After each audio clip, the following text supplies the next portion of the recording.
Грустное.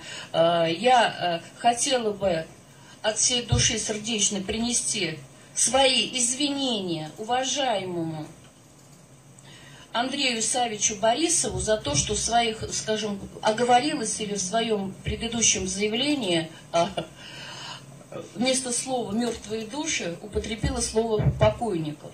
Это все-таки разные вещи, поскольку в подписях, которые были представлены, в списках его, как подписных листах, там действительно только один, скажем, факт установлен единичный.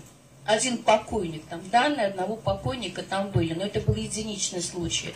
Но там более 44 случаев, это то, что называется у нас мертвыми душами. То есть их нет в базе ФМС. Но это не менее, там я сейчас просто там не менее точно. То есть это мертвые, так называемые мертвые души, как мы их называем, это то, что касается, то, что в базе ФМС нет. В действительности, то есть вот согласно первоначальному еще дополнительному запросу комиссии Министерства внутренних дел по Республике Саха-Якутия, по 369 избирателям в подписных листах указаны недостоверные данные.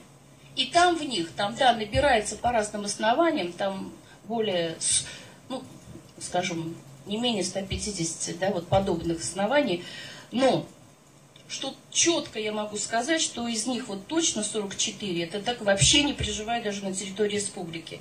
Вообще их нет в базе ФМС.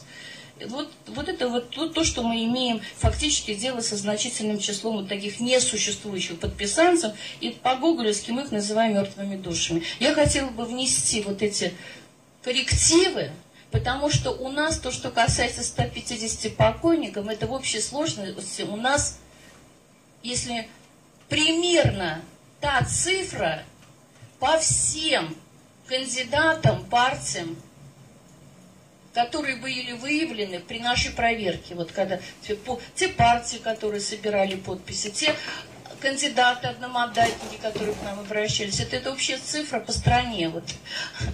Поэтому я еще раз хочу принести глубочайшие извинения очень уважаемому, скажем, Андрею Савичу Борисову, и больше мы никаких комментариев до решения Верховного суда по этой ситуации давать не будем, чтобы не накалять, не нагнетать никакие страсти. Вот. Я умею признавать свои ошибки, и я считаю, что надо лучше вовремя извиниться.